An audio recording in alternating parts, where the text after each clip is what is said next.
पंढरीश्वर महात्म्याच्या कृपेने सद्गुरू भजनाथ गुरुजी यांच्या कृपेने आपण सर्वजण श्री स्वामी समर्थ महाराज यांच्या समोर आणि सद्गुरू गुरुजी यांच्या समाधीस्थळी सर्वजण एकत्र जमलेले आहोत. सर्व भाविक, सर्व भक्तमंडळी, सर्व गुरु भक्तमंडळी, देवभक्त, गुरुभक्त, भाविक सगळेजण दरवर्षीप्रमाणे आपण इथं चिंतनाकरता येतो. कारण श्री स्वामी समर्थ महाराज यांच्या पुण्यस्मरणानिमित्त गुरुजींनी सुरू केलेला हा जो कार्यक्रम तुमच्या आमच्याकरताच गुरुजींनी सुरू केलेला आहे. तर सगळ्या साधकांना या निमित्तानं का होईल, पण संसारातून 7 दिवस त्यांच्या सन्निधीत राहण्याचा योग यावा आणि त्या निमित्तानं काही चिंतन करावं म्हणूनच गुरुजींनी हा कार्यक्रम सुरू केलेला आहे. आणि त्या कार्यक्रमात आता पावेतो आपण काही ना काही चिंतन करतच आहोत. श्री संत महात्मे हे जगाकरताच अवतीर्ण होतात आणि म्हणून गुरुजी जगाच्या कल्याणात संत जयगुरुजी या न्यायाने त्यांनी हा आपल्या आत्मजीवाकरता हा कार्यक्रम इथं सुरू केलेला आहे. जो गुरुजींनी कार्यक्रम सुरू केलेला आहे तो आजचा काय त्यांनी तिने ठेवल्यानंतर सुद्धा आमचे गुरुबंधू बापू असते, अण्णा असते, गोविंदराव असते, गुरुजी या सगळ्यांनी त्यांच्यानंतर हा कार्यक्रम असाच सुरू ठेवलेला आहे आणि तो असा चालूही राहणार आहे. रामकृष्ण हे आले गेले त्यावेळी जे पाऊसाची वेळी तुम्ही सगळं झाले मग काय आणि शिव कितीतरी माणसं येतात जातात. म्हणजे सुरू केलेलं कार्य आहे ते चालूच राहणार म्हणजे चालूच राहणार आहे. कारण भगवंताची कृपा आहे, अक्कलकोट स्वामीजीची कृपा आहे, सद्गुरूंची कृपा आहे. आणि म्हणून या कार्यक्रमाकरता आपण यावर्षी श्री एकनाथ महाराजांचा आनंदानुभव हा ग्रंथ आपण समोर घेतलेला आहे. आता आनंदानुभव हा ग्रंथ गुरुजींच्या सांगण्यावरून आपण चिंतनाला घेतला आहे. पण हा ग्रंथ सांगण्याची पात्रता खरं म्हणजे नाथ महाराजांनाच त्यांचा अधिकार आहे आनंदानुभव सांगण्याचा. आपल्यासारख्याने आनंदाचा अनुभव काय सांगा, आपल्याला कुठला अनुभव आहे आनंदाचा. श्री संत एकनाथ महाराजांनी स्वप्न सुख सांगितलं, हसताना सांगितलं, सुखाचं सांगितलं मला आणि आज आपण आनंद अनुभव घेत आहोत. पण नाथ महाराजांचा संताचा जो अनुभव असतो ते स्वतः संत अनुभवी असतात आणि त्यांचा अनुभव हा ग्राह्य असतो. आपण त्यांच्या अनुभवासाठी ग्रंथावर चिंतन करणं म्हणजे तसं योग्यच नाही.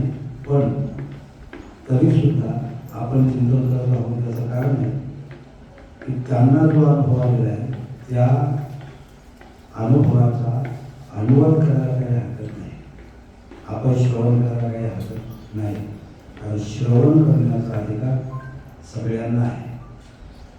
प्रत्येक ग्रंथ ज्ञानेश्वरी असो, भागवत असो, अमृतानुभव असो, अनुभव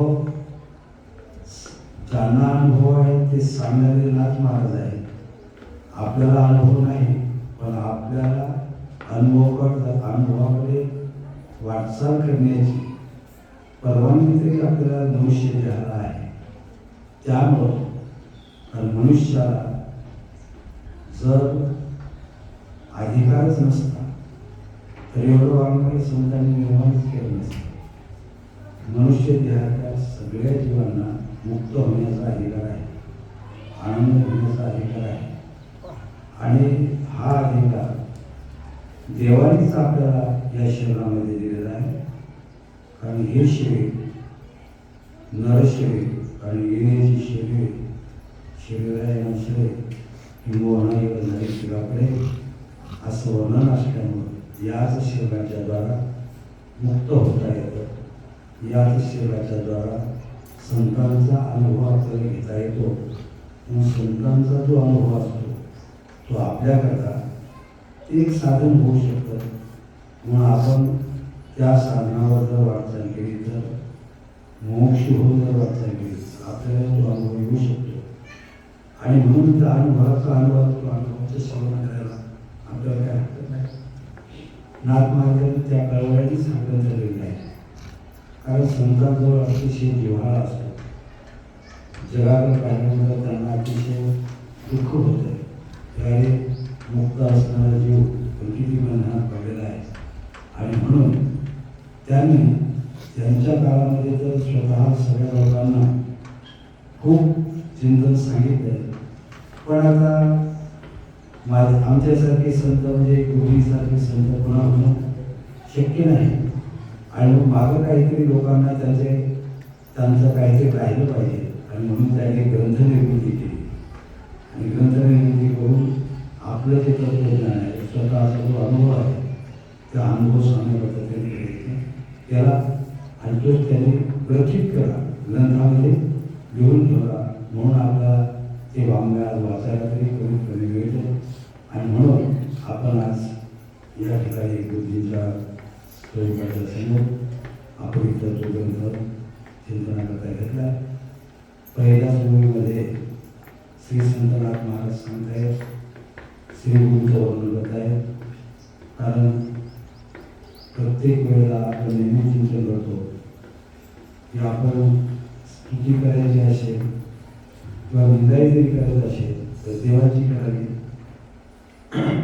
गुरुची करू नये, संतांची करू नये. एक वेळेस गुरुची निंदा केली, संतांची म्हणजे देवाची निंदा केली तर देव सहन करेल. पण गुरुजींचा अपराध जर आपल्याकडून गेला तर तो मात्र देवाला सहन होत नाही. आणि म्हणून नाथ महाराजांनी आपल्या सद्गुरूचं त्या ठिकाणी वर्णन केलं आणि त्यांचं विशेष वर्णन केलेलं आहे. हे सद्गुरुनाथा तुम्ही कशा श्री गुरु कृपा सिंधू, हे सद्गुरुनाथा, हे गुरु कृपा सिंधू, तुम्ही श्री गुरु कृपा सिंधू, हे गुरुजी तुम्ही कृपा सिंधू आहे. कृपा सिंधू भगवंताची कृपा आणि संतांची कृपा फार वेगळी आहे. भगवंताच्या कृपेत कदाचित मारून मोक्ष मिळू शकतो, पण संतांच्या कृपेमध्ये जीवनमुक्ती प्रदान करून ते मोकळे होतात. म्हणून गुरुची कृपा देवाच्या कृपेपेक्षा सुद्धा वेगळी आहे.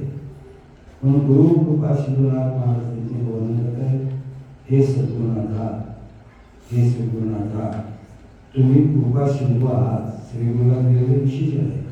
प्रत्येक पद अतिशय महत्त्वाचं आहे. आपण दरवर्षी चिंतन करतो. श्री हे सुद्धा पद महत्त्वाचं आहे, गुरु हे पद महत्त्वाचं आहे, कृपा सिंधू हे पद सुद्धा महत्त्वाचं आहे. ज्यांच्या मागे श्री लागला याचा अर्थ कोणाच्याही मागे श्री लावत जाऊ नये. श्री गुरु कृपा सिंधू श्री गुरुजवळ सगळ्या गोष्टी असू शकतात आणि सगळ्या गोष्टी असतात. त्यांच्याजवळ सगळं सामर्थ्य असतं.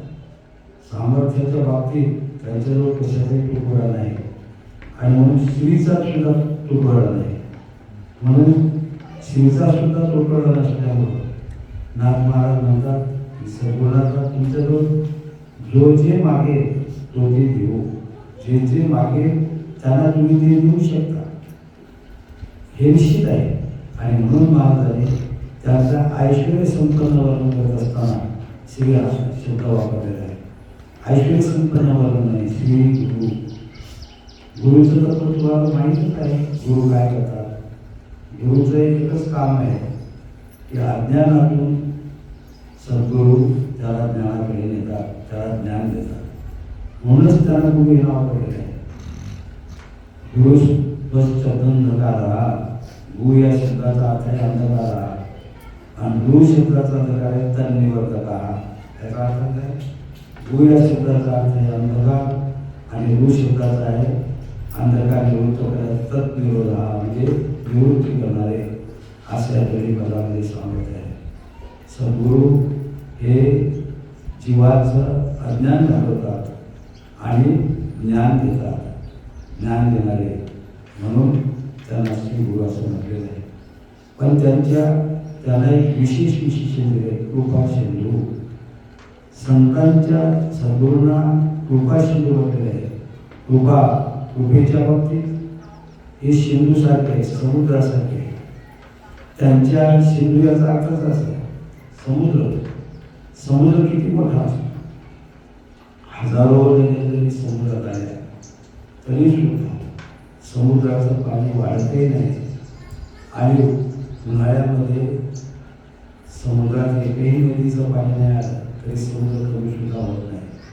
म्हणजे त्याची जी गंभीरता आहे, समुद्राची जी गंभीरता आहे, समुद्राची जी विशालता आहे, समुद्राची जी व्यापकता आहे, ह्या सगळ्या गोष्टी सद्गुरूच्या जीवनामध्ये आपल्याला पाहायला सांगतात. समुद्र म्हणजे नद्या वार्षिक सागर जैसा जळे नित्य निर्भर. वार्षिक सागर म्हणजे वर्षा ऋतूमध्ये पाणी नाही आलं तरी सुद्धा जसेच्या तसं तो समुद्र आहे. आणि म्हणून महाराजांना सिंधूची उपाधी दिली. ज्ञानेश्वर महाराजांनी ज्ञानेश्वरीमध्ये अनेक ठिकाणी गुरूंचं वर्णन करताना त्या समुद्राची उपमा दिलेली आहे. तैसा देवोपचारी संतोषिलो. ज्ञानेश्वर महाराज देवोपचारी संतोषिलो असं समुद्राचं वर्णन आहे. म्हणून कृपा सिंधू समुद्र विशालता आहे.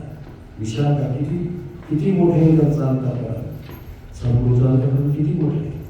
सिंधू सारखा आहे. सिंधू जसा सगळ्या नद्याचं पाणी आपल्या पोटात येतो तसं साधकाचे सगळे दोष, साधकाचा अज्ञेपणा, साधकाचे अपराध हे सद्गुरू आपल्या पोटामध्ये घेतात. संतांच्या वर्णनात तुकोबारायाने असं म्हटलेलं आहे, मधुरा वाणी होती तुका म्हणे वाव होती. त्यांच्या वाणीमध्ये वाणीचं वर्णन करताना मधुरा वाणी होती, अत्यंत मधुर वाणी त्यांची, गोड अशा प्रकारची. आणि रूप किती मोठं आहे. तुका म्हणे वाव होती.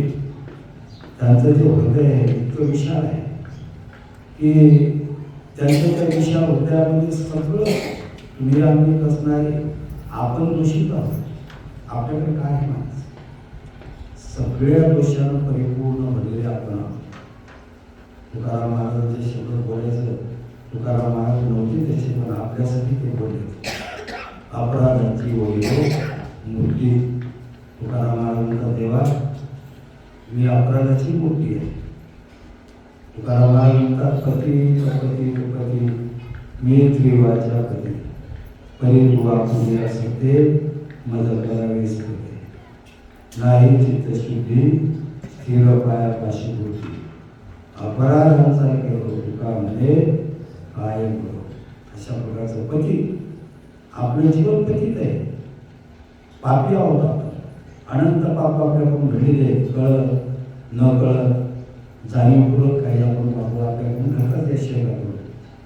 परंतु सद्गुरूचं स्वरूप असं आहे महाराज की सगळेचे सगळे दोष, सगळेच्या सगळे अपराध, सगळेच्या सगळे गुन्हे हे सगळे सद्गुरू आपल्या पोटात घेतात. इतकं व्यापक त्यांचं पोट आहे, इतकं विशाल हृदयाचं आहे. आणि कोणीही आला तरी जसा आला तसा त्यांचा स्वीकार करतात आणि सद्गुरू त्याला त्याच्यापासून दूर करण्याचा प्रयत्न करतात. अशा प्रकारचं सिंधू साधनांचं हृदय आहे. असे सद्गुरुनाथ असं वर्णन नाथ महाराज या ठिकाणी करतात. स्वामी तू अनाथांचा बंधू. हे स्वामी, हे जनार्दन स्वामी तुम्ही काय आहे? तर तुम्ही स्वामी मालक आहात. स्वामी हे दोन पदांनी वापरतात आहे. जसं भगवंताच्या बाबतीत वर्णन केले, गती भरता प्रभू साक्षी निवास चरण स्वरूप प्रभो तुझे स्थान निदान बीजव वेदन. हे भगवंता, जसा तू स्वामी आहे जगाचा स्वामी आहे.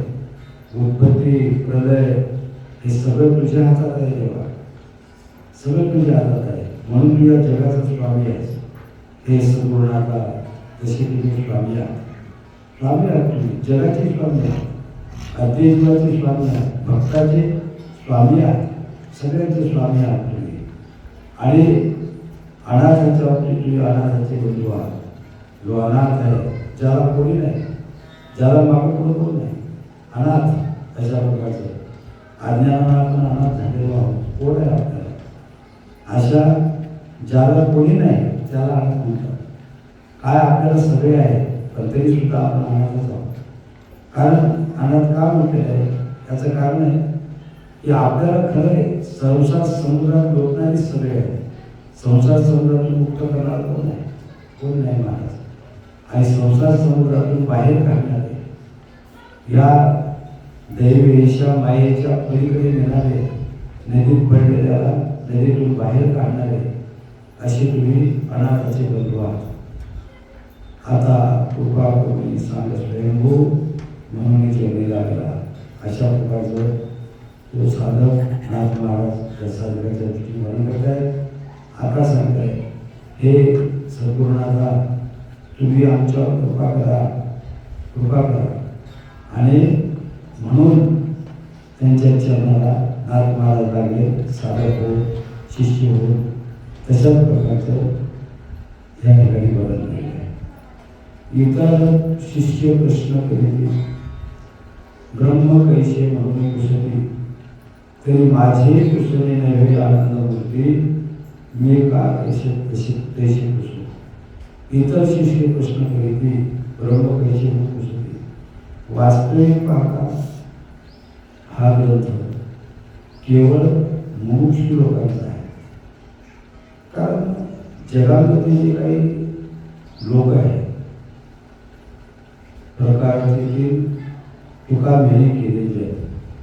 3 प्रकारचे रजोगुणी लोक आहेत, तमोगुणी लोक आहेत, सत्वगुणी लोक आहेत. पण परमार्थ हा सत्वगुणाचा आहे. सत्वात संजयते ज्ञानम प्रदर्शो रौदेवच. म्हणून सत्वगुणाचा परमार्थ असल्यामुळं महाराज म्हणतात की या ठिकाणी जो प्रश्न करणार आहे तो शिष्य आहे, चांगला मुमुक्षु आहे. पामर प्रश्न करू शकत नाही महाराज. विषयाला देवही आवडत नाही, देवही आवडत नाही, पामराला तर काहीच आवडत नाही. ज्याला शास्त्र संस्कार नाही, अजिबात देव म्हणजे काय माहीत नाही, ग्रंथ म्हणजे काय माहीत नाही, संत म्हणजे काय माहीत नाही. पामर कोणालाच मानत नाही अशी.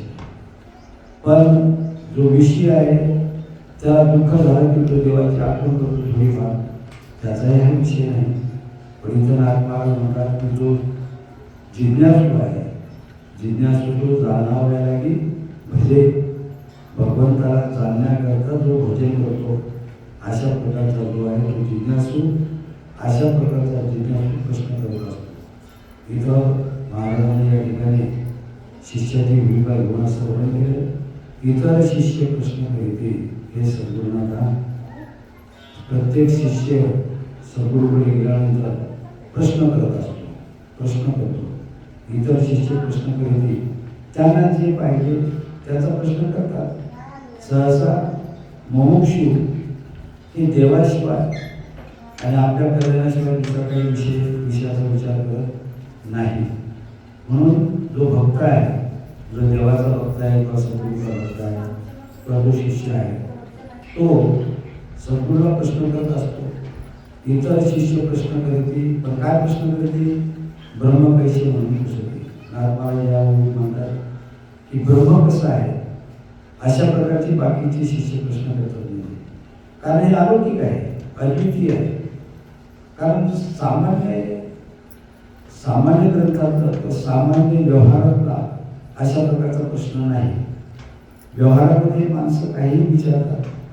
सद्गुरूकडे गेलं, संतांकडे जरी गेलं, देवाकडे जरी गेलं, तर आपल्या जवळचे विषय न सोडता देवाकडे गेल्यामुळं आपण आपला जो विषय आहे त्याच्यातच आपण प्रश्न विचारतो, त्याच्यातच आपण काहीतरी देवाच्या पुढं कारण मानत असतो. कारण आपलं अंतःकरण हे संसारिक व्यावहारिक आधी व्याधीनं भरलेलं आहे आणि आधी व्याधीनं भरल्यामुळं आपण शक्यतो आपल्या व्यवहारातल्याच प्रश्नाची उकल करण्याचा प्रयत्न करतो आणि नाहीच झाली उकल तर ते प्रश्न आपण सद्गुरूकडे घेऊन जातो, की गुरुकडे घेऊन जातो किंवा आपल्या देवाकडे घेऊन जातो, आपल्या आराध्य देवताकडे घेऊन जातो आणि मग आपण त्याच्या बाबतीत आपले प्रश्न विचारत असतो.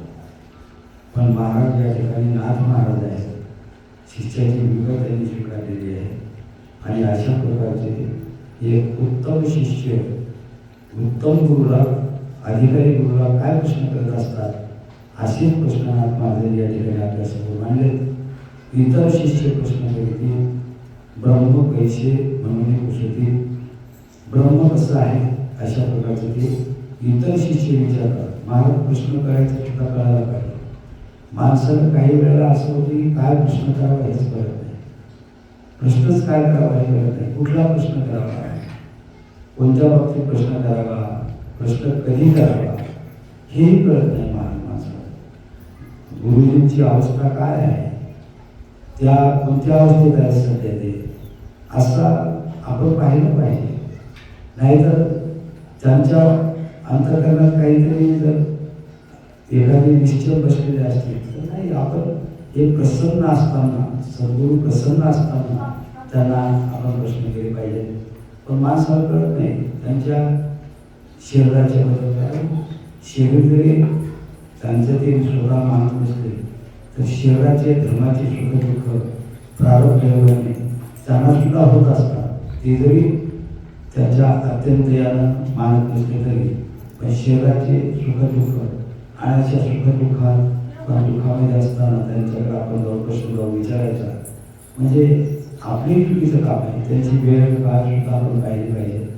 परंतु आपल्याला आपण इतके खाली असतो महाराज, आपण आपल्या भूमीवर असतो, आपल्याला कळत नाही. ज्ञानेश्वर इतर आत्मा म्हणतात, इतर शिष्य प्रश्न करीत ब्रह्म कैसे म्हणून पुसते. पण नाथ महाराजांचं वर्णन केलं की इतर शिष्य हे प्रश्न करतात. कोणता प्रश्न करतात? पुढेच वर्णन केलं, ब्रह्म कैसे म्हणून पुसते. ब्रह्म कसं आहे महाराज आम्हाला सांगा. पण या ठिकाणी नाथ महाराज म्हणतात की माझं पुष्ण तसं नाही, तरी माझे पुष्णे नवे आनंदमूर्ती मी का कैसे पुसतो. हे सद्गुरुनाथा माझं पुष्ण मात्र तशा प्रकारचं नाही. आनंदमूर्ती इथे एक विशेषण केलेलं आहे, आनंदमूर्ती. हे सद्गुरुनाथा तुम्ही आनंदमूर्ती आहात, कारण ब्रह्मानंदाचा उपभोग घेणारे तुम्ही मूर्तिमंत पुतळे आहात. मूर्तिमंत पुतळे आहात, आनंदाची मूर्ती आहे तुम्ही. आणि म्हणून माझी कृष्णनवे आनंदमूर्ती हे तुम्ही आनंदाची मूसमध्ये ओतलेलं जसं मेन असावं तसं तुमच्या मूर्तीमध्ये तुमच्या शरीरामध्ये पूर्ण आनंद होत आहे. आणि म्हणून हे आनंदमूर्ती परमेश्वरा सद्गुरुराया मी प्रार्थनेचे कृष्ण मी जसं काय विचारलं तरी माझे कृष्णे नवे आनंदमूर्ती मी प्रार्थनेचे कृष्ण, तर माझं कृष्ण तसं नाही अशा प्रकारचं महाराज या ठिकाणी. मग काय आहे तुझं विचारलं तर नाथ महाराज सांगतात माझे कृष्णे आयशे असे मज ब्रह्मावली काय फुलवले असे मी कोण हे जाणत नसे ते जाणावा आधी मला. मोक्षीला जो प्रश्न यावा त्या प्रश्नाचं मूर्तिमंत रूप या वहीमध्ये नाथ महाराजांनी वर्णन केलेलं आहे की कोणता प्रश्न निर्माण व्हावा मोक्षीला. स्वतःबद्दल प्रश्न निर्माण व्हावा. स्वतःबद्दल मी कोण आहे, माझे पुसणे असे असे माझं ब्रह्म काय. हे महाराज माझा असं प्रश्न आहे की माझं ब्रह्मावातून काही आढळलेलं नाही. ब्रह्मावातून काय माझं आलेलं आहे, माझं काय फळवलं ब्रह्मावातून. ब्रह्माच्या जागेवर असू द्या, मला काही असं घेणं नाही म्हणजे. पण मी कोण हे जाणत नसे ते जाणावा आधी माझं. पण मी कोण आहे हे मात्र मला कळत नाही, कारण मी आतापर्यंत कळला नाही. आणि म्हणून हे सद्गुरुनाथा मी कोण आहे हे मी जाणत नाही. कारण या जगामध्ये देव कोण आहे हेही जाणू शकत नाही. कोणत्या देवाला शरण जावं हेही जाणू शकत नाही. तसं कोणत्या मुलाला शरण जावं हे मला कळलेलं नव्हतं आतापर्यंत. पण आता तुमच्याजवळ आलो आहे तर तुम्ही मला एक सांगा, मी कोण हे जाणत नसे मी कोण आहे या शरीरामध्ये कुठे मी मी मी म्हणणारा कोण आहे आणि तो राहतो कुठं आहे तो. पायाजवळ आहे का ब्रह्मंडळात आहे का हृदयामध्ये आहे कुठे तो मी कोण.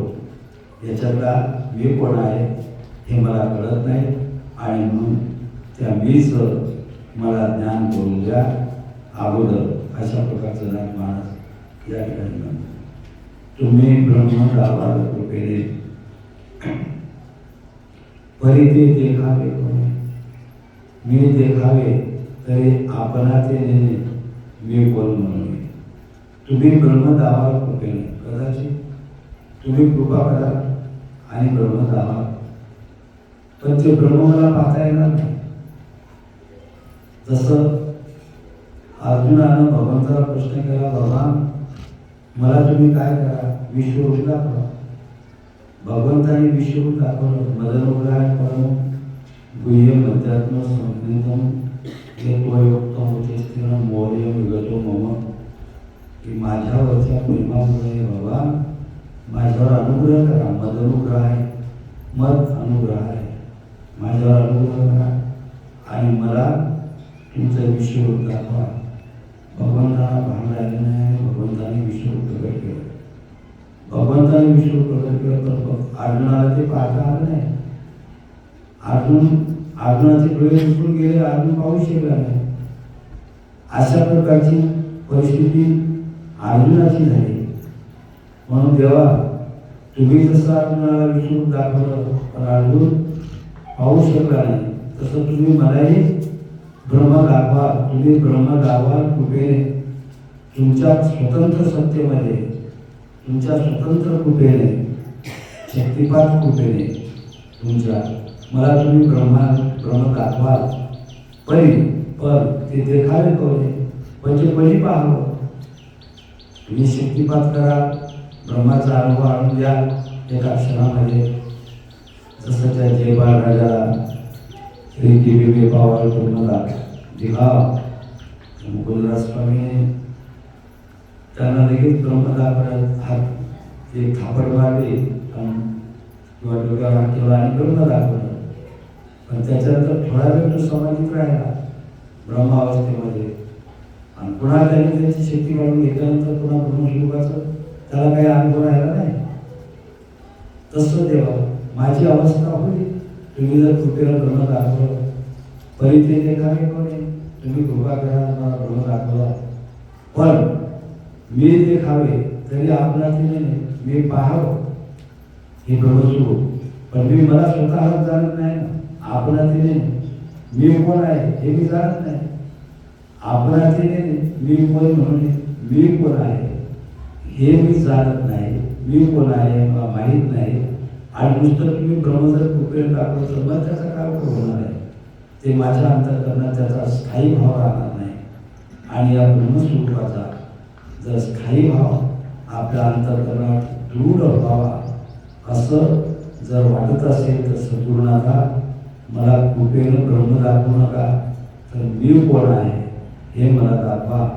आणि माझा उद्धार करा, मला तुमच्या स्वरूपाकडे द्या. मी जीव किंवा शिव उभया माझी मी न जाणे सोय, मनवळी मज दावा निश्चय जे मी कोण असे. मी जीव आहे किंवा शिव आहे, मी कोण आहे नेमका? मी जीव आहे का शिव आहे? अशा प्रकारचं मला सांगा, दाखवा मला. मी स्वतःला तर खूप मोठा समजतो. प्रत्येक माणूस स्वतःला कोणी कमी समजत नाही स्वतःला. पण हे व्यवहारात मोठे पण काय कामाचं आहे? व्यवहारातलं काही कामाचंच नाही. नवे शिवाय इतका मोठा जरी झाला तरी त्या सुद्धा संसार वृक्षाच्या शाखाच आहे. जीवापासून मुंगीपासून तर ब्रह्मदेवापर्यंत हे सगळे संसारातच आहे. शिव जरी झाला तरी नाथ. ज्ञानेश्वर महाराजांनी तिथं कोणाची काही हे केलेलं नाही. नाथ महाराज म्हणतात देवा हे सगळे जीवच आहे. हा प्रमुख होणार लोक पुनरावृत्ती नव्हते, पण माऊन पिते तू कोणते पुनर्जन्म नाही पिते.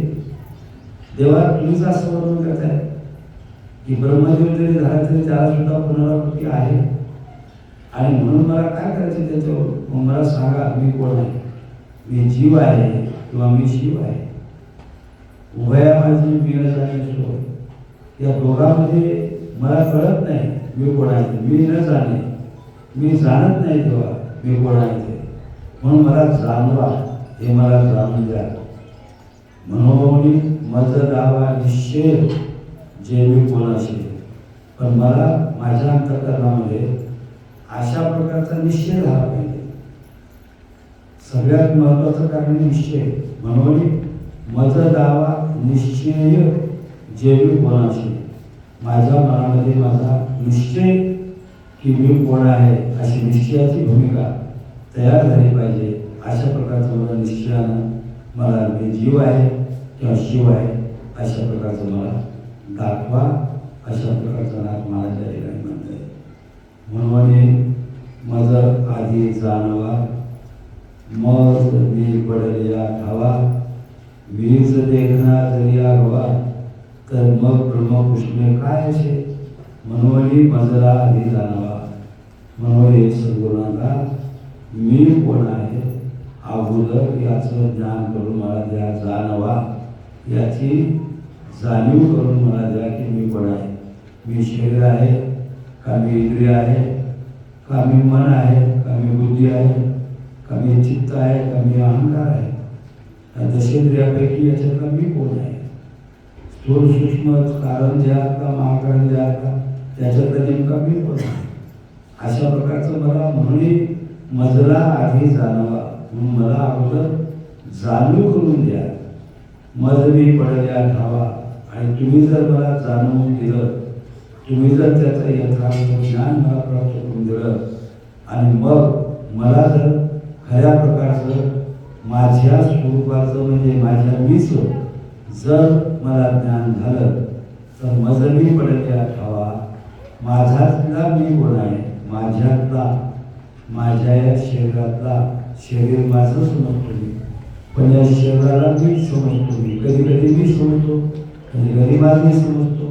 दोन्ही प्रकारचे असे भाव या शरीराबद्दल माझे होत आहेत. म्हणून जेव्हा शरीर माझं आहे, काही शरीर घालणारा जो कोण आहे तो माझं ते मी आहे हे मला कळत आहे. म्हणून माझं मी पडलेला धावा. मी कोण आहे नेमका तो मला काय करा कळवून द्या. आणि तो जर एकदा मला माहीत झाला, तो जर मला माहीत झाला, माहीत धावा म्हणजे माहीत झाला, ज्ञान झालं त्याचं, तर मला कळेल मीच देखना जर या गवा. मीच देखना आहे, मीच पाहणार आहे. सगळ्याचा साक्षी मीच आहे, सगळ्याचा दृष्टा मीच आहे आणि सगळा मीच झालेलो आहे. अशा प्रकारचं जर मला कळालं तर मग ब्रह्मपुष्ण हे काय असेल. मग मला ब्रह्माबद्दल काय विचारायचं काम आहे. मी ब्रह्माबद्दल कशाला विचारू. कुशले जरी मी कोणाचा, कोठोही आलो कोठे जायचा, निश्चय बरवा सांगावासाचा, कृपा करुणी स्वामीनाथा. हे स्वामीनाथा, संबोधन आहे स्वामीनाथा. हे स्वामीनाथा तुम्ही काय करा, कृपा करुणी हे माझ्यावर तुम्ही कृपा करा. आणि मला सांगा, कुसरे जरी मी कुसरे जरी मी कोणाचा आहे? कोणाचा आहे मी? नेमकं कोणाचा आहे? मी माझ्या आई वडिलाचा आहे का? मी माझ्या मुलाबाळाचा आहे का? मी माझ्या सोयऱ्याधाऱ्यांचा आहे का? मी कोणाचा आहे नेमका? म्हणून कुसरे जरी मी कोणाचा आहे. कारण आम्ही देहाला समजून मी माझ्या आईबापाचा आहे असं म्हणतो. मला जर विचारलं का रे तू कोण आहेस, तर आपण सांगतो मी अमुक अमुक समाजाचा आहे, अमुक अमुक आहे, अमुक अमुक माणसाचा आहे असं म्हणून सांगतो आम्ही. पण महाराज म्हणतात कुसरे जरी मी कोणाचा, कोठवणी आलो कोठे जायचा, निश्चय बरोबर सांगावाचा कृपा करून स्वामीनाथा मला कृपा करून सांगा की मी खरं कोणाचं आहे. मी माझ्या आईबापाचा आहे का कोणाचं आहे? खरं सांगा. माझं खरं तत्व सांगा कोणाचं आहे ते. कोठून आलो कोठे जायचा, आणि मी आलो कुठून आलो, मी कोण्या गावून आलो हे मला सांगा. संतांनी असं वर्णन करून सांगितलं आहे, दुरोनी आलो मी का, दुःख झाले दारुण, या वयाथोरी होती याची कारण, दुर्लभ भेटी तुम्हा पायी झाले दर्शन आहे का नाही. दुरोनी आलो किंवा दुरोनी म्हणजे खूप लांबून आलो मी, खूप लांबून. किती लांबून आलो? तिथं महाराज स्वतःची व्यथा सांगतायत की मी खूप लांबून आलो. याचा अर्थ मी 84 लक्ष योनी भोगत इथपर्यंत आलो. 84 लक्ष योनी भोगल्या, एक योनी कोटी फेरा, अशा प्रकारचे फेरे करोडो जीवनामध्ये आम्ही घेतले प्रभू. म्हणून मी कोठून आलो हे मला माहीत नाही. नेमकं आपल्याला काय ज्ञान आहे का मागच्या जन्माचं?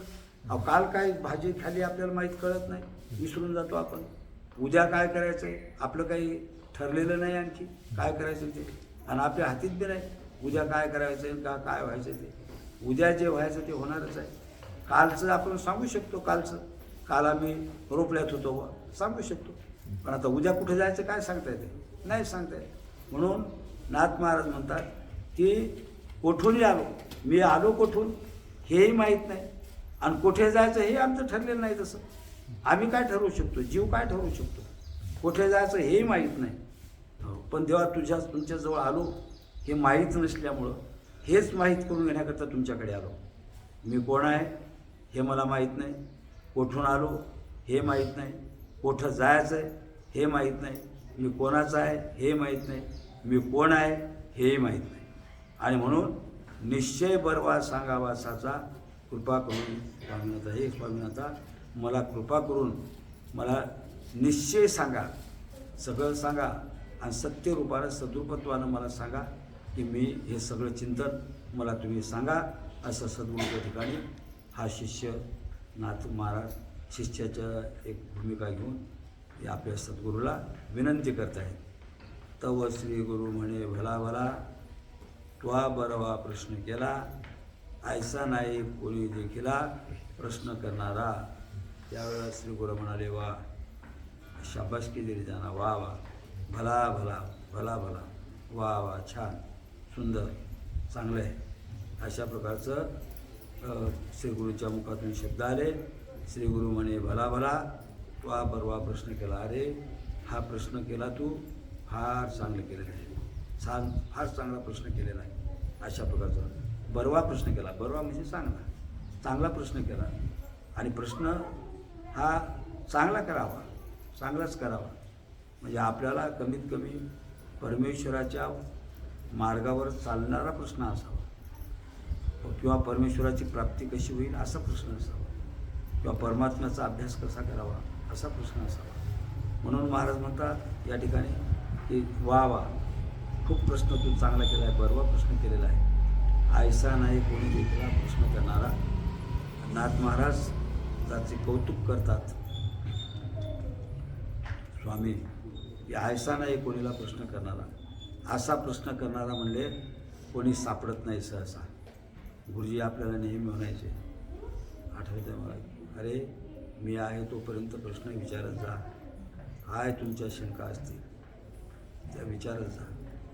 पण महाराज गुरुजीच्या समोर आले की प्रश्नच सुचायचा नाही, विचारायचा कोणीच प्रश्न विचारायचा नाही. त्याने जे सांगितलं तेवढं फक्त ऐकायचं काम करायचं, तितकंच ऐकायचं. आम्हाला शंकाच निर्माण व्हायची नाही त्यांच्यामुळे. शंका निर्माण व्हायची म्हणजे आमचा अभ्यासही नाही. अभ्यास असल्याशिवाय शंका निर्माण करता येत नाही. बरं, शंका तरी काय करावी? आपण अज्ञच असतो, आपण एखादा ग्रंथ वाचलेला नसतो, काही वाचलेलं नसतं, निदान प्रश्नही करायचं काम नाही. तर म्हणजे काय काय करत असतो? बरं, आपल्याला अनुभव नसल्यामुळं, आपण साधना करत असल्यामुळं साधनेत आपल्याला अडचणी काही निर्माण होत नाही. काय अडचणी होती? नामदेव रायाला साधनेत अडचण निर्माण झाली. नाम घेताना नामदेव महाराजांचं विषयामध्ये मन गुंतलं. देवाला त्याने प्रार्थना केली, देवा काय रे असं होतंय? हां, का माझे मन गुंतले विषय सुखा, माझं विषय सुखाला का मन गुंतलंय देवा? मी तुझ्या पायरीजवळ आहे, तुझ्यासमोर रोज येतो, तुझं रोज भजन करतो, पायात उंगरं बांधून तुझ्या पुढं नाचतो देवा, तरीसुद्धा माझं मन हे विषयाकडं का धावतंय? नामदेवरायाला प्रश्न पडला. आम्हाला तसा प्रश्न पडायचं कारण नाही, कारण आम्ही विषयातच आहोत, कायमची विषयात असल्यामुळे आम्हाला तोही प्रश्न, कारण विषयातून बाजूला निघावं हेही आम्हाला अजून भान नाही, इतके आम्ही याच्यात आहोत. आणि म्हणून महाराज या ठिकाणी म्हणतात, देवा अरे आमची अवस्था खूप खाली आहे, अज्ञानी आहोत, आम्ही खूप हे आहोत. आणि म्हणून तुझा जो प्रश्न केला ना, नाथ महाराजांचा तू प्रश्न केला ना, हा फार प्रश्न करणारा खूप हुशार आहे म्हणजे. अर्जुनाला सुद्धा प्रश्न करत असताना भगवंताने अनेक ठिकाणी ज्ञानेश्वरीमध्ये वर्णन केलेलं आहे. अर्जुनाचा प्रश्न ऐकून, अर्जुना वा वा, काय प्रश्न चांगला केला तू, खूप चांगला प्रश्न केला. कारण जेव्हा भक्तीचं वर्णन करताना अर्जुनाने 11व्या अध्यायामध्ये अग्र विश्वरूप पाहिलं, आणि विश्वरूप पाहिल्यानंतर अर्जुनाच्या मनामध्ये शंका निर्माण झाली की देवा तुझं हे व्यापक स्वरूप आणि तुझं हे चतुर्भुज स्वरूप दोन्ही मी पाहिलेले, तुझं सगुण स्वरूप कृष्ण रूपाचं स्वरूप मी प्रत्यक्ष पाहिलेलं आहे, आणि विश्वरूपसुद्धा तुझं पाहिलेलं आहे. आणि म्हणून अर्जुनाला प्रश्न निर्माण झाला, देवा की तुला या दोन्ही रूपापैकी तुझ्या कोणत्या रूपाचं भजन करणारा युक्त योगी आहे, कोणत्या रूपाचं भजन करणारा श्रेष्ठ आहे, कोणत्या रूपाचं भजन करणारा श्रेष्ठ आहे? अशा प्रकारचा अर्जुनाला प्रश्न 12व्या अध्यायामध्ये निर्माण झाला आहे का नाही? व्यक्त आणि अव्यक्त, व्यक्त आणि अव्यक्त या दोन रूपामध्ये देवा तुझं कोणतं भय? हे तुझ्यापेक्षा मव्यक्तम तेषांके योगवित्तमहा, तेषांके योगवित्तम, त्याच्यातला योगवित्तमहा कोण आहे? म्हणजे तुझ्या सगुण रूपाचं. आणि तिथं नाथ महाराज ज्ञानेश्वर महाराजांनी खूप वर्णन केलं आहे. ये त्वक्षरम निर्देश्यम व्यक्तम परिभासते सर्वत्र गमचिंतेंचे कूटस्थमचरम ध्रुवम. आणि तिथं त्या निर्गुण स्वरूपाचं वर्णन केलेलं आहे. मनाची नखीन लगे जेथं बुद्धीची दृष्टी लगे ते इंद्रिया केली योग्य काय होईल म्हणून ध्यानाही वाढे असं असणारं तुमचं जे स्वरूप देवा, त्या स्वरूपाचं अव्यक्तम निर्देश्य असं जे स्वरूप आहे, त्या स्वरूपाची भक्ती करणारा श्रेष्ठ का तुमच्या व्यक्त स्वरूपाची? तू माझ्यासमोर उभा आहेस, तुझ्याबरोबर बोलतो, तुझ्याबरोबर खेळतो, अशा प्रकारे तुझ्याबरोबर गप्पा करतो, याचं हे करणारा योग युक्तम कोण युक्तम आहे? असा जेव्हा अर्जुनानं प्रश्न केला तेव्हा भगवान म्हणाले, वा अर्जुना, जगतबंधू संतोषिला, माऊलीची ओवी 12व्या अध्यायामध्ये, या किरीटीच्या बोला जगतबंधू संतोषिला, या किरीटाच्या बोला म्हणजे एक किरीटाचा म्हणजे अर्जुनाचा प्रश्न ऐकला देवानं, आणि ऐकल्यानंतर त्याचं बोलणं ऐकल्यानंतर भगवान संतुष्ट झाले. वा अर्जुना, काय सुंदर प्रश्न केलेला आहे तू. तसं इथं नाथ महाराजांनी प्रश्न केल्यानंतर स्वामी म्हणतायत, ऐसा नाही कोणी देखीला प्रश्न करणारा. नाथ महाराजा, तुमच्यासारखा प्रश्न करणारा असा कोणी म्हणजे दुसरा मी पाहिलेला नाही. ब्रह्म काय ऐसा प्रश्न करी दे, नाना मते धुंडाळी ते, परी मी कोण असे न पुसती, आपुला शोध. मला म्हणतात ब्रह्म काय ऐसा प्रश्न करीते. आणि शक्यतो आपण कुठेतरी कीर्तनात कुठेतरी आपाततः श्रवण केलेली माणसं असतो, कुठेतरी एखाद्याच्या कीर्तनाला ऐकलं असतो. हे बघा खरं सांगता, आपातता ज्ञानी पुरुषानं कोणाचं श्रवणच करू नये. ज्याला ज्ञान मिळायचं ना त्याने कोणाचंही ऐकू नये. अधिकारी सद्गुरूचंच फक्त ऐकत जाऊ. नाही तर काय होतंय कधी कधी हे जे आता हे बाकीचे आपण दररोज होणारी जी असंख्य कीर्तनं आहेत ना, हे असंख्य कीर्तनं आपण ज्या सप्त्यात गेलं त्या सप्त्यात इथले 7 कीर्तनं, तिथले 7 कीर्तनं, तिथले 7 कीर्तनं ऐकले की माणसाच्या आपली जी एक वृत्ती अशी जी सरळ चाललेली असते ज्ञानाकडे किंवा आपल्या गुरुजीने सांगितलेल्या एखाद्या वृत्तीकडे, तर त्यावेळेला काय होतं आपल्याला एखाद्या वेळेला संभ्रम निर्माण होतो. की आता बा हे तर असे सांगतात ते तर सांग, नेमकं काय आहे, नेमकं काय करावं आपण. म्हणजे किती आपण अभ्यास केला तर एखाद्या वेळेला माणसाची वृत्ती ते पुन्हा पुन्हा ऐकून माणसाला वाटते खरं काय हवं, खरं काय हवं असा शिंका निर्माण होण्याचा संभव असतो. कारण आपातता श्रवण केल्यामुळे. म्हणून कोणाचं ऐकत जाऊ नका बाबा. फक्त एकटा ऐकलं तर अधिकारी पुरुष गुरुजीसारख्याचं ऐकत जावं आणि त्यांचं ऐकणारं कोणाचंच ऐकलं. त्याने जे सांगितलं आहे त्याच्या अधिष्ठानावर आपण स्थिर राहण्याचा फक्त अभ्यास करत राहावं, बाकी काय ऐकू नये. नाहीतर म्हणतात संभ्रमाच्या आयती जैसा स्नेह हे व्यक्ती ज्ञानेश्वर महाराज म्हणतात की अनेकाची वाक्य ही संभ्रम पाडणारी आहे आणि त्याच्यावर आपलं एखाद्याचं म्हणजे एखाद्या वेळेला केंद्रित झालं तर त्याच्यात वाहून जाण्याचा संभव असू शकतो. म्हणून आपण कोणाचंही ऐकत जाऊ नये. फक्त गुरुजींचं ऐकलं आहे ना ते फक्त आपण त्या वाटचालीवर जरा पुढं सरण्याचा प्रयत्न केला पाहिजे. जे पुढे गेले ते निधाई झाले, वाणीतील त्यांची शिमारे. पुढे गेले ते त्याचा काही प्रश्नच नाही. ब्रह्म काय आहे असा प्रश्न करीती, नाना मते धुंडाळीती. तर श्रीगुरू ब्रह्म काय असा प्रश्न करीती. माणसं काय म्हणजे जे ऐकलेलं असतं, ऐकल्यानंतर त्याला कुठंतरी ऐकलेलं असते की ब्रह्मज्ञान संपादन करावं, ब्रह्मज्ञानाशिवाय काही गती नाही, ब्रह्म कसं आहे ते पाहावं, ब्रह्माचं हे करावं. मग असं ऐकलं असलं मग सगळे नाथ महाराज स्वामी काय म्हणतात की ब्रह्म काय असा प्रश्न करते. सगळे जे कोणी येईल ते अगोदर मला कोण विचारतात, ब्रह्म काय असा प्रश्न करते. नाना मते धुंडाळीते आणि नाना प्रकारची मतं, अनेक मतं आहेत परमात्म्याविषयी, देवाविषयी अनेक मतं आहेत. अनेक 12 दर्शनं आपल्या हिंदू संस्कृतीमध्ये मानलेली आहेत. 12 दर्शनं, त्याच्या 6 आस्तिक आहेत आणि 6 नास्तिक आहेत. नास्तिकामध्ये तर देवच मानलेला नाही ना, म्हणजे खरं म्हणजे काय त्यांनी काही गोष्टी मांडल्या जातात. त्यांनी काही लोकांनी फक्त देव मानला नाही, पण बाकी जे नास्तिक शास्त्रकार आहेत त्यांनी वेद मानला नाही म्हणून विशेषतः ते नास्तिक आहेत. वेद मानला नाही म्हणून त्यांना नास्तिक म्हटलं जातं आहे, असा प्रकारचं म्हटलेलं आहे. पण त्याच्यातल्या आधी काहींनी आत्मा मानला आहे, काहींनी ईश्वर मानला नाही. बौद्ध दर्शनकारांनी ईश्वर मानला नाही, सगुण परमात्मा ते मानत नाही, पण आत्मा मानतात. म्हणजे 12 दर्शनकाराची 12 मतं आहेत. प्रत्येकाचं मत वेगवेगळं आहे. म्हणून नाथ महाराजांनी इथं म्हटलेलं आहे नाना मते धुंडाळीते. नाना प्रकारच्या मताचा अभ्यास करतात आणि स्थिर कुठेच होत नाही.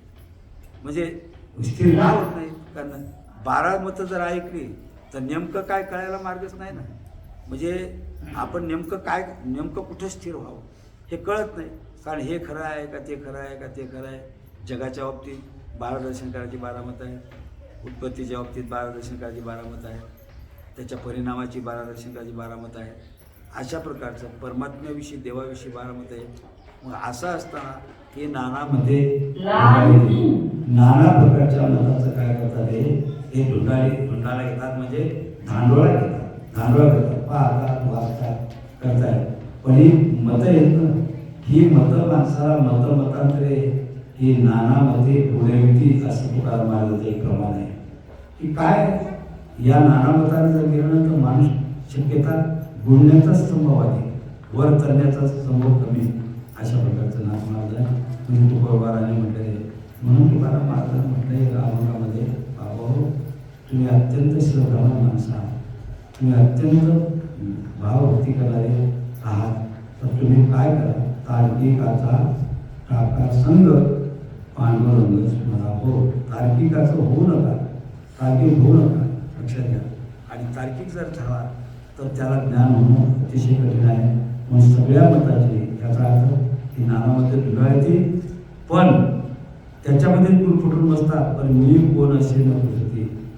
वेगवेगळी मतांतर मांडतात, पण मी कोण असे न पुसती, पण स्वतः मी कोण आहे अशा प्रकारचा कोणीही प्रश्न करत नाही. पण तू प्रश्न केला, आपला शोध मी कोण असे न पुसती, आपला शोध म्हणजे अर्थात मी कोण आहे असं पुसत नाही आणि आपला शोध करत नाही, आपला आपण शोध करत नाही. खरं म्हणजे आपला आपणच शोध करायला हवा आहे. आपण कोण आहोत हे आपला आपण तुकाराम महाराज म्हटले की खरं गुंतलो आपण, आपला आपण बांधलेला गळा नेण्याची निराळा असं का तो महाराजांचा अनुभव तुकाराम महाराजांचा. की आपला आपण बांधलेला गळा, आपणच आपल्या गळ्याला दोरे लावून बसलो, आपण फाशी घेऊन बसलो. आज नेण्याची आणि काहीच चालत नाही, निराळा असते.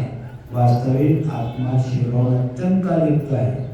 हे नेणती आणि नेमल्यामुळं हे माहीत नसल्यामुळं मार्ग मुखात त्याच्याकरता आपला शोध करावा लागतो, संशोधन करावं लागतं. शोधायला पाहिजे. शोधून या नानामध्ये महाराजांनी वर्णन केलेले, शोधून या नानामध्ये, नानामध्ये शोधून आपण त्याच्यातला आपला कोण आहे, आपण त्याच्यातलं सार ग्रहण अशा प्रकारचं आपण केलं पाहिजे, आपला शोध घेतला पाहिजे. येरवी तरी जाण बोलतो बोलणे, आपशुद्धी नेणे तो परशुद्धी काय जाणे, जे आत्मशुद्धी नेमूनी ब्रह्मपुसणे ते पुसणे न घ्यायची. म्हणतात येरवी तरी जाण बोलतो बोलणे. आज महाराजांनी अनुभवामध्ये असं वर्णन केलं आहे, येरवी तरी जाण बोलतो बोलणे. मी अशा प्रकारचं बोलणं बोलतो बाबा. आपशुद्धी नेणे तो परशुद्धी काय जाणे, जो स्वतःची शुद्धी जाणू शकत नाही, स्वतः शुद्धी करत नाही, आपली आपण करायला सोडून आपली आपण करायला सोडवून संसार बंधन तोडा गेली. अशा प्रकारचं जो अपशुद्धी न नेले तो परशुद्धी काय जाणे. महाराज तो अपशुद्धी म्हणजे मी कोण आहे अशा प्रकारचा जो शुद्ध होत नाही, तो परशुद्धी काय जाणे, दुसरा कोण आहे याचं काय जाणू शकणार आहे. म्हणून जे आत्मशुद्धी नेणूनी ब्रह्मपुष्णे ते पुष्टीने करायची. पण स्वतःची आत्मशुद्धी, स्वतःचा आत्मशोध, मी कोण आहे अशा प्रकारचा आत्मशोध हे नेणून ब्रह्मपुष्णे ते पुष्टीने करायची. आणि हे सोडून जे काही ब्रह्माचं पुष्ण करतात, ब्रह्माबद्दल प्रश्न विचारतात, ते खरं म्हणजे पुष्णे न घडायचे अशा प्रकारचा नाथ माझ्या म्हणून तुवा बरवा पुसला प्रश्न, जे मी कोण म्हणून परी स्वय चैतन्य घन असता परी जीवत्व भोगीशी. नाथ महाराजांनी स्पष्ट अशा प्रकारचा या ठिकाणी त्या शिष्याला वर्णन करून सांगितलंय. म्हणून तुवा बरवा पुसला प्रश्न, बरं झालं तू चांगला प्रश्न विचारला. आणि ब्रह्म कोण आहे हे पुसलं नाही, ब्रह्म कुठं राहतंय हे पुसलं नाही, ब्रह्म काय करतंय हे पुसलं नाही. अशा प्रकारचं तुला जे विचारलं नाही ते चांगली गोष्ट आहे. पण तुला मी कोण आहे हा तुला प्रश्न विचारला तर हा प्रश्न तुला चांगला आहे. तुला बरवा पुशीला प्रश्न कोणता, जे मी कोण म्हणणं, मी कोण म्हणून जो तुला प्रश्न पुसला तो अतिशय चांगला प्रश्न विचारलेला आहे. मग नाथ महाराजांनी तो उत्तर दिलेलं आहे. तरी स्वय चैतन्य घन असता जीवत्व भूमिशी. म्हणतात अरे बाबा स्वय चैतन्य घन, तू स्वतः चैतन्य स्वरूप आहे, मूर्तिमंत चैतन्य तू आहेस. स्वय चैतन्य घन असता परी जीवत्व भोगीशी. परी परी म्हणजे पण तू स्वतः चैतन्य असून सुद्धा तू मात्र जीवपणा भोगतोस, जीवपणा भोगतोस. ज्ञानेश्वर महाराजांनी ज्ञानेश्वरी 11व्या अध्यायामध्ये काही वर्णने केलेली आहे. त्याच्यात वर्णन करताना त्यांनी असं वर्णन केलं आहे की जसं एखाद्या माणसाच्या डोळ्याला कावीळ झाली आणि कावीळ झाल्यानंतर त्याला चंद्र पिवळा दिसतो. वास्तविक पाहता चंद्र शुद्ध पांढराच आहे, स्वच्छ आहे, पण तरीसुद्धा कावीळ झाल्यामुळे त्याला तो चंद्र पिवळा दिसतो. तसं नाथ महाराज म्हणतात की वास्तविक पाहता तू स्वतः चैतन्य माऊली तो आहे, आता माझ्या विश्वास आहे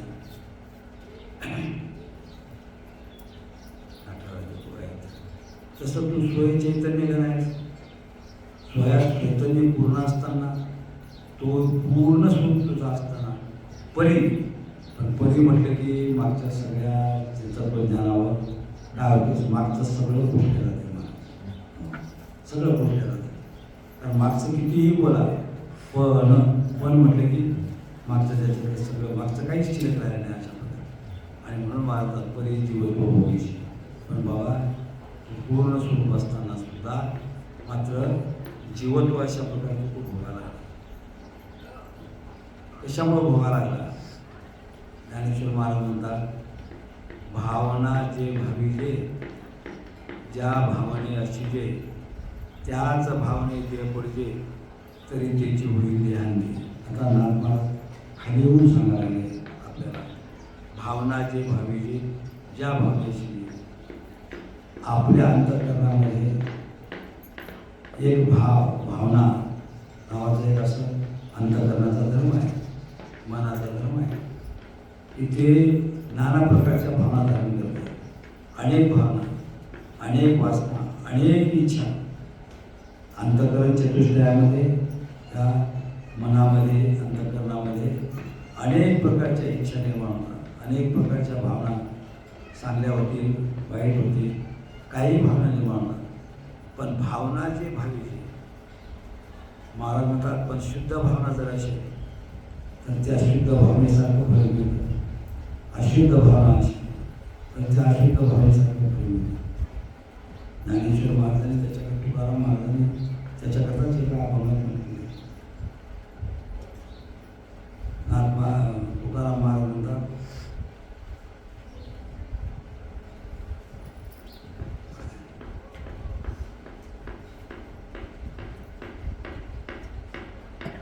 न करीवे संग राहिरे निश्चय,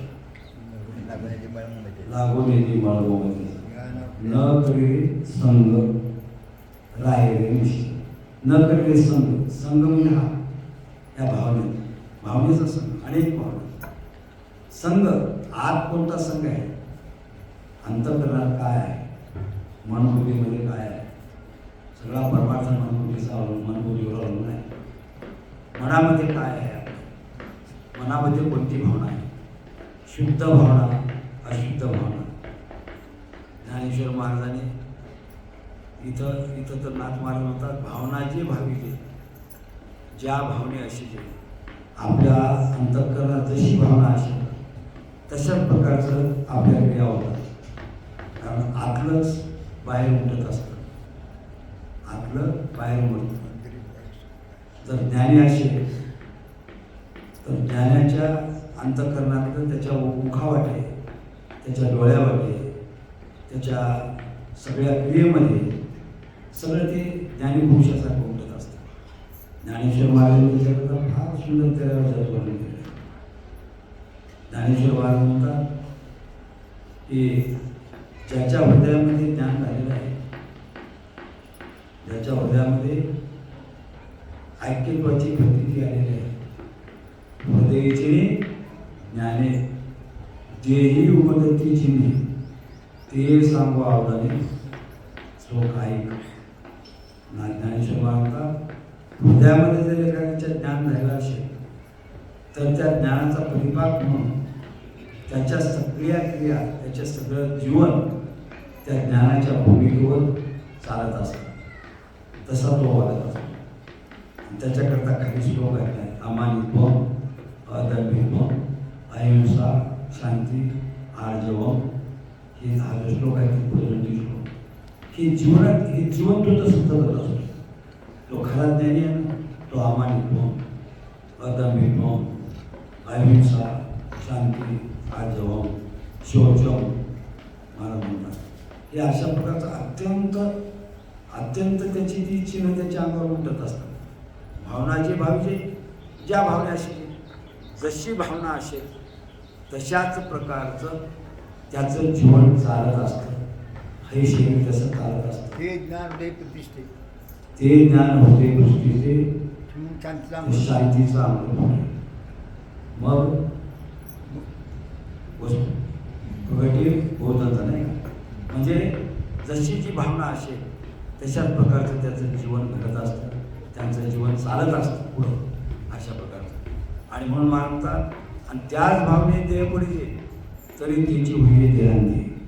आणि ही भावना धरून अंती समयाला, अंती ते साच मती, अंती गती ते साच गती मानतात. शेवटच्या क्षणात ज्या भावनेनं देह पडला, देह पडताना जी भावना असेल, ज्या अंतःकरणात भाव असते, जर परमेश्वराचं चिंतन असेल तर तो परमेश्वर होईल, कामनेचं चिंतन असेल तर तो कामना होईल.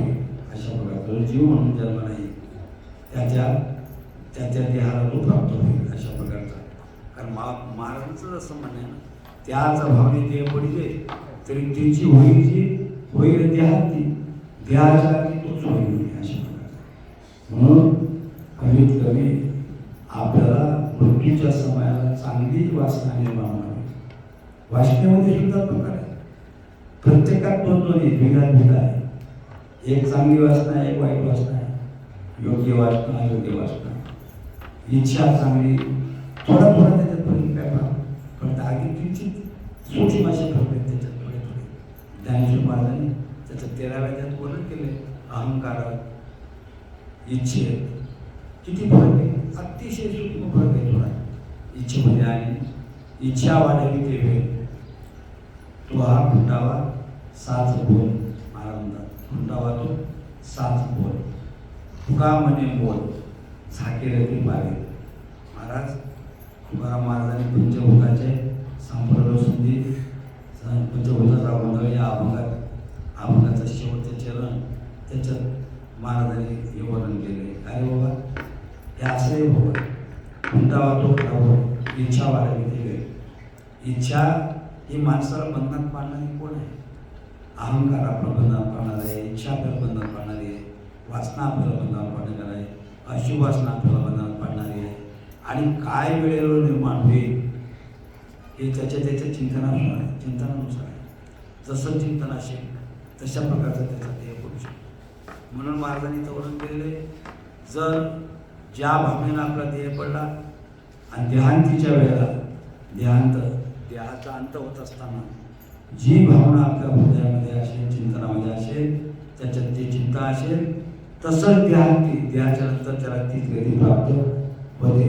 हो, वासनेच्या संगे जन्म घेणे लागे. जशी वासना असेल तसा जन्म घ्यावा लागतो.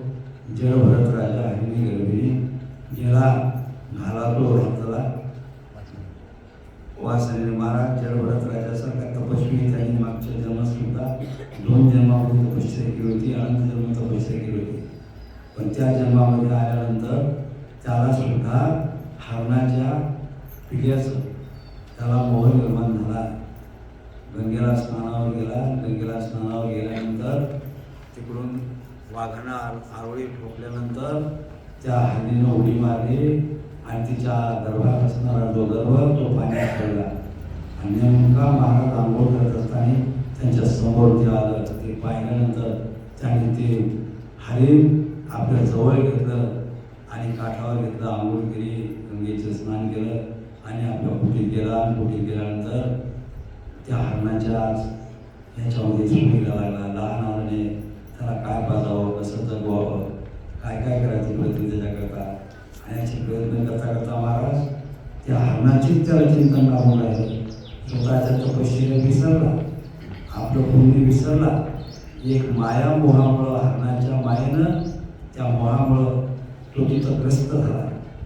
आणि शेवटी एक दिवस ते हरण त्या कुटीचं द्वार उघडं राहिल्यामुळे ते पळून गेलं, बाहेर गेलं. ते स्वेर झालं, मस्त आनंद, त्याच्या आनंदात ते गेलं. पण यांना मात्र चिंता वाटते, अरे ते हरण कुठे गेला असेल, ते पिलो कुठं असेल, काय करत असेल, काय करत असेल. आणि त्यांचा स्मरण काळ समीप आला आणि हरणाच्या चिंतनात देह पडला. हरणाच्या चिंतनात देह पडला. परिणाम काय झाला? त्या चिंतनामध्ये देह पडल्यामुळे त्या हरणाच्या जन्माला, हरणाच्या देहाला जावं लागलं महाराज. तरी त्याची होईल देहांती, पण देहाच्या अंताला तेच होत आहे. अशा प्रकारचा नाथ महाराज इथं म्हणतायत. जरी जीवत्वेची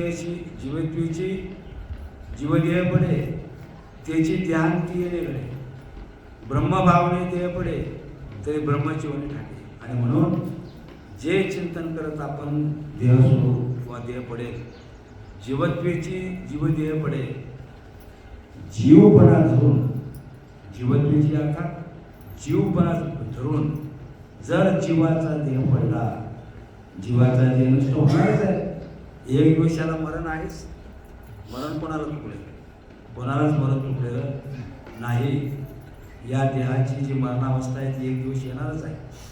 परंतु जीवपणा धरून जर जीव पडला, जीवदेह पडला, जीवपेची जीवदेह पडे, या जीवाचा जीवदेह हा जीवपणा धरून जर पडला तर देहांती येणे तर त्याला त्याच देहाला यावं लागेल.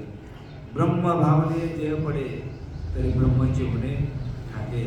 आणि ब्रह्मभावनेनं जर देह पडला, ब्रह्माची भावना करून, ब्रह्मस्वरूपाची भावना करून जर देह पडला तर ब्रह्मची होऊन टाके, तर तो ब्रह्मच होऊन राहतो, तो ब्रह्मस्वरूपच होतो, असं ज्ञानेश्वर महाराजांनी, नाथ महाराजांनी या ठिकाणी वर्णन केलेले.